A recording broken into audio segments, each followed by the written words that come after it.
Bom, hoje é o dia do áudio aberto e eu queria lembrar vocês que a gente, quando entrou na sociedade chamada Idade Moderna, a gente tinha anteriormente, né, a escravidão. Então, assim, o modelo que se tinha antes era escravidão, tinha o feudalismo, era uma coisa bem vertical, e a liberdade das pessoas era muito pequena. O título do artigo que eu estou revisitando, do passado, é Quanto mais escolhas temos, mais precisamos saber para onde queremos ir. Isso é uma regra. É uma regra. Aí você vai dizer assim, Nepô, quando você se vê lá no teu velório, que o velório vai ser um velório porque eu quero ser cremado, mas vamos supor, vai ter a cremação, você vai dizer assim, cara, o que o Nepô falou de diferente, realmente diferente, né? O que ele trouxe aí de novo para a reflexão da sociedade? Aí eu vou dizer, cara, o que eu vejo que foi assim, o grande salto, reforçando vários autores que defendiam a descentralização, mostravam que a centralização não funcionava, que a centralização criava um impasse, mas eles não perceberam que a descentralização é uma obrigação. Ela é naturalmente o caminho que o Sapiens percorre.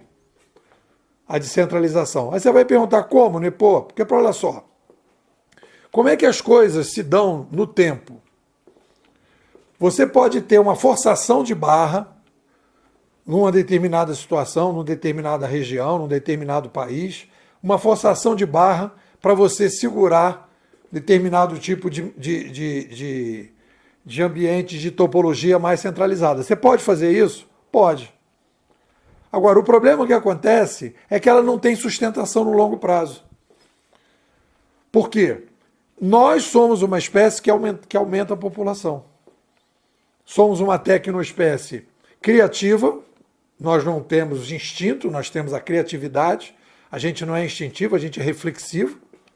Diferente do bode que mora aqui na frente de casa, a gente é reflexivo, a gente é uma tecnoespécie e a gente pode, então, a partir do momento que a gente vai criando novas tecnologias, novas formas de sobreviver, a gente pode aumentar a população. Nenhuma outra espécie pode fazer isso. Ah, mas os ratos, as baratas, eles aumentam, mas são dispersos. As comunidades não se interrelacionam. As formigas têm uma colônia e fica ali aquela colônia. Tem um limite da colônia das formigas também. Existem várias colônias, mas elas não interagem. Elas não têm uma relação. E a gente interage. Ah, da China vem não sei o quê, aí junta com não sei o que lá, a gente compra minério não sei da onde, vai não sei para onde, compra o arroz, sai do Brasil, vai não sei para onde, a soja vai não sei do quê. Então, a gente vai crescendo e vai precisando aumentar a responsabilidade. A escravidão foi substituída pela carteira assinada por causa disso. Porque diz assim, meu irmão, agora eu vou fazer o seguinte, eu vou te dar uma grana e você vai administrar a tua família. Você vai administrar a sua vida. Você vai escolher a roupa, você vai escolher a comida, você vai escolher onde vai morar, escolher onde seu filho vai. Toma, isso aí é teu agora, a responsabilidade é tua. Isso foi um negócio, um salto quântico. E com isso, o que a gente fez? A gente permitiu que a gente saísse de 1 para 8 bilhões. Foi nessa descentralização, essa possibilidade das pessoas poderem administrar. Aí as pessoas vão administrando, fulano faz um pouquinho, Beltrano faz um pouquinho, o fulano faz outro pouquinho, e aí com isso a gente não precisa de um centro tomando conta de tudo. É a observação do Mises e do Hayek. Se você tiver um centro tomando conta de tudo, as decisões vão ficando ruins. Você precisa o quê? Descentralizar as decisões para a gente poder sobreviver. Então, nesse artigo do passado, que eu comento o livro Essencialismo, a disciplinada busca por menos do McGill, Gregory McGill, eu coloco algumas regras. Por exemplo, quanto mais escolhas passamos a ter na vida, em função de um ambiente mais descentralizado, mais temos a demanda por projetos de felicidade mais fortes. Mais a gente tem, quanto mais descentralização, mais a gente tem que permitir que as pessoas possam saber para onde vai caminhar. Quanto mais o ambiente de sobrevivência é centralizado, menos temos a demanda de projetos de felicidade mais fortes. Eu chamava de projetos de felicidade mais fortes nessa época, né? Quer dizer, projetos existenciais mais fortes, que eu chamo hoje, né? Botei, a civilização tem como marca principal um exponencial aumento da descentralização e, por sua vez, um aumento na mesma proporção de escolhas do Sapiens. E, como consequência, as demandas de projetos de felicidade mais fortes, ou, se vocês quiserem, de existenciais mais fortes. E é isso que a gente tem que ver na nova civilização. É isso que a gente tem que ver nos jovens. E a gente não está tendo isso. A gente não está tendo a formação dos jovens para viver num mundo com muito mais escolhas. Da mesma maneira que a gente precisou, de alguma forma, né, formar as pessoas para viver na idade moderna, né, entre aspas, idade moderna, na civilização 1.0, ou na parte final da civilização 1.0, a gente agora na civilização 2.0, o Sapiens 2.0, precisa necessariamente e urgentemente de aprendizados existenciais mais fortes. E é por isso que você vê o boom que a gente está tendo na sociedade hoje de psicologia positiva, busca da felicidade, é felicidade para cá, felicidade para lá, não sei o que lá, e autoajuda, e todo mundo querendo caminhar, e todo mundo no Instagram ouvindo coisas desse tipo, e todo mundo, por quê? Que as coisas estão demandando por aí. Porque as pessoas, como é que você vai escolher? Para onde você vai? Qual é a profissão? De que forma? Ainda mais aí quando a gente entra em startups, que as pessoas veem, não tem emprego, tem trabalho, e aí você vai trabalhar, né, como PJ, vai fazer tal, ou então você vai criar um espaço para você no TikTok, um espaço no Instagram, e aí você começa a dizer, cara, o que eu vou fazer? Aí você precisa escolher, você precisa saber. E não adianta você escolher um negócio que você não tem paixão, porque você também chega ali a 2, 3 meses e já não está com saco de ficar ali fazendo as coisas. Então a coisa tem que ter as pessoas precisam disso. Aí eu estou aproveitando a quarta-feira para a gente trabalhar a introdução da Casa do Eu, fazendo reflexões da introdução e melhorando. Que eu estou escrevendo o livro, né? 2025 será marcado pelo grande desafio, e aí vem o tema do artigo de hoje, né? O grande desafio do desenvolvimento da Casa do Eu. Aí ficou o título, A Casa do Eu, minha resposta à bagunça da inovação pessoal. E o que eu pensei de novo aí, né?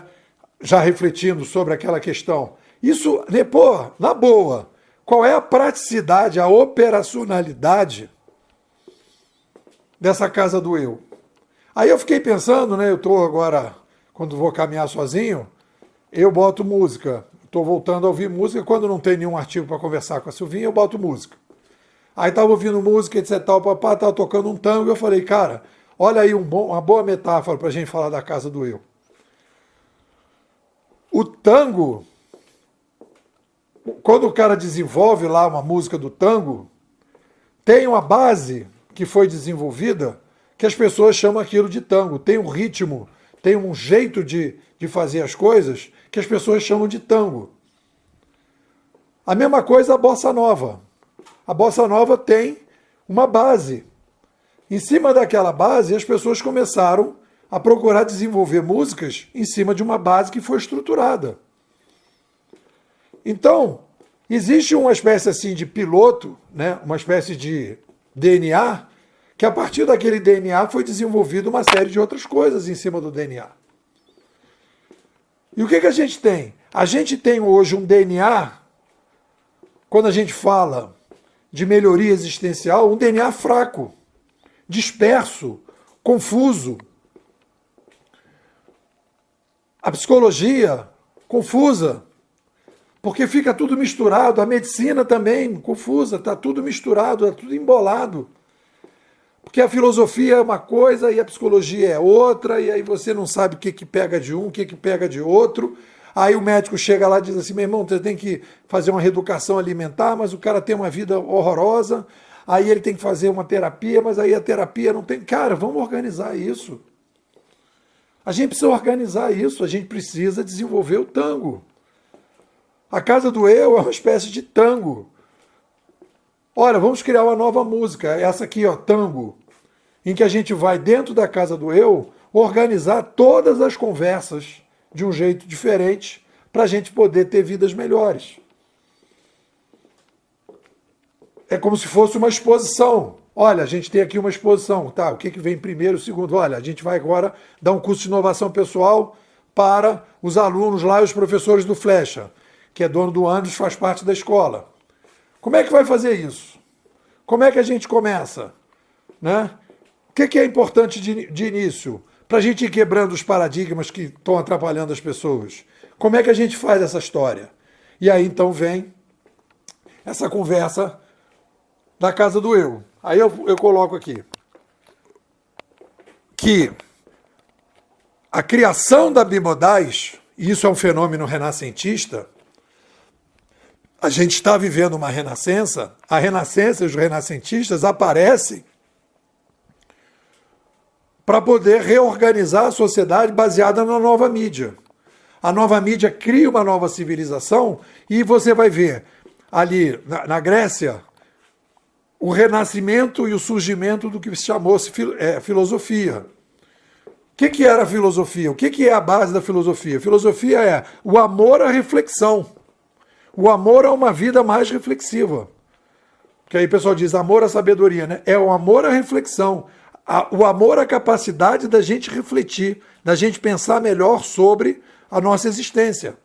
E a gente vai sempre caminhando na direção da mitologia, da religião, né? Da fé, que estrutura num determinado momento, para uma coisa mais reflexiva. E aí os renascentistas surgem para isso. E todos os renascentistas que apareceram ali foram para isso. Depois, quando a gente teve a renascença da prensa, também os renascentistas apareceram para isso.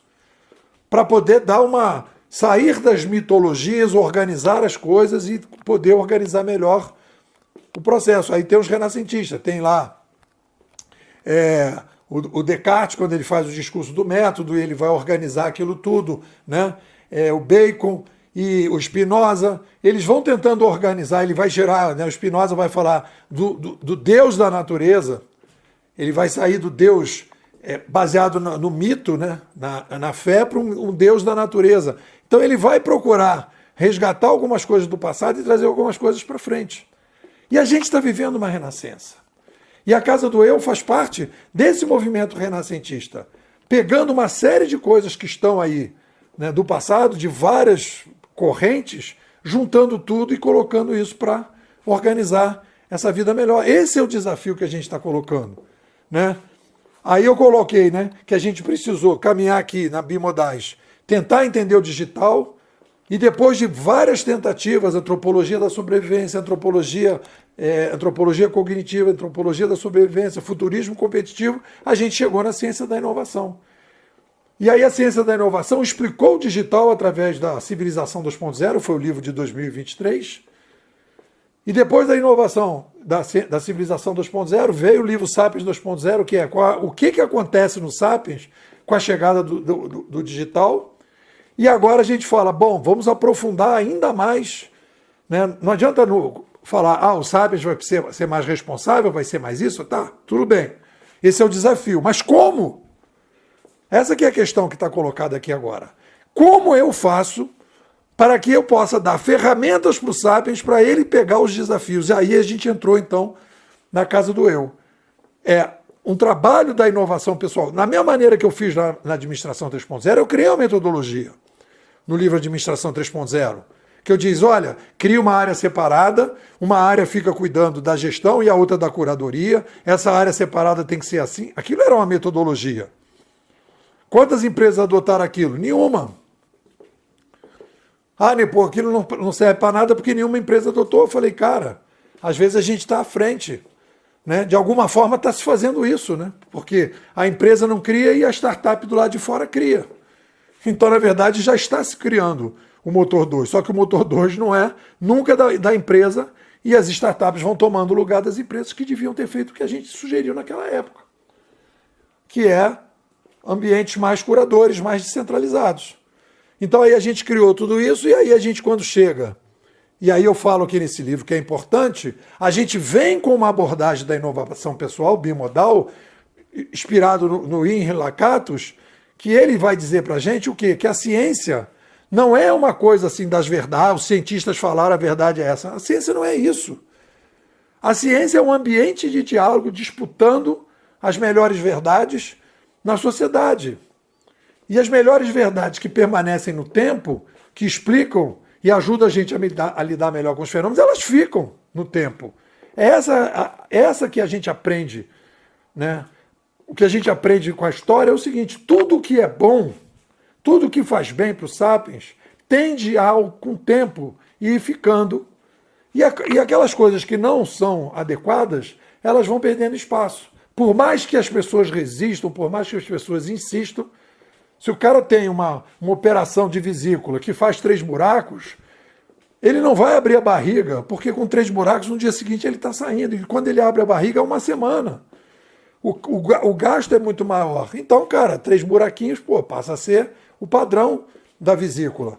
Não é uns caras falando, fazendo campanha, faz a operação, corta a barriga. Não, fica óbvio que a coisa... Então as coisas vão caminhando, as pessoas vão adotando aquilo que é melhor para as pessoas. Então a Casa do Eu, com seus 4 andares, o andar existencial, o andar operacional, o andar da métrica, né, em que você vai ver os seus traumas, você vai ver as suas características específicas, você vai ver o seu bom TRC, o seu mau TRC, e o porão, que você tem o inconsciente, os seus sonhos, as dores, as coisas bem ligadas ao corpo, tudo isso está interrelacionado uma coisa com a outra. Você olha para baixo e diz, cara, a minha vida está boa ou está ruim? Como é que está o teu bom TRC? Como é que está a tua tranquilidade, bom humor, motivação, resiliência, criatividade? Ah, está melhorando, então as coisas que você está fazendo estão indo numa direção legal. Senão, não estão indo. As frases. A Casa do Eu nasce da urgência por uma vida mais consciente. Com certeza. Sem base essenciológica, qualquer teoria vira castelo de areia. A civilização 2.0 exige menos receita e mais reflexão. O novo Sapiens precisa de um mapa existencial, não de palpites. Ambientes de diálogos menos bagunçados tornou-se uma demanda urgente de nossa época. Tornaram-se, uma demanda urgente de nossa época.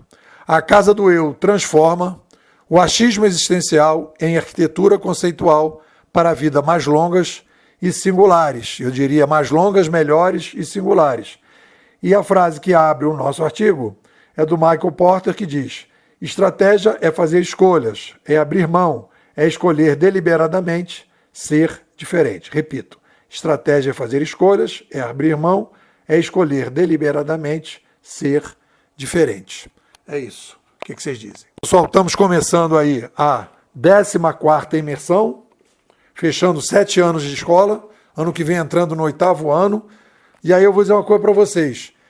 Cara, o que a gente desenvolve aqui na Bimodais, a galera vai dizer, Nepô, mas cadê os seguidores, onde é que estão? Cara, a gente está trabalhando na periferia, no Off-Broadway, desenvolvendo coisas muito importantes, e é claro, como todo um movimento renascentista, a gente vai para a periferia, desenvolvendo as coisas boas, da mesma maneira que os outros renascentistas tiveram também, e vai construindo a coisa com a preocupação de fazer o que é bom. Se você tiver a consciência, a percepção de que o que está por aí é muito mais Matrix do que está aqui, você vem para fazer a nossa 14ª imersão. Começa em julho, da segunda semana de julho até o final de dezembro. Você paga 800 pratas no Pix, R$800 no Pix, o semestre todo. E você vai receber todos os áudios de todos os dias, são 18 minutos, acompanhando o desenvolvimento do projeto da Casa do Eu. E conseguindo entender o cenário que a gente está passando, além de acompanhar toda a revisitação do acervo da escola, que reflete sobre o mundo digital. Estou te convidando, me manda um zap, 21 99608 6422. Repito, 21 99608 6422.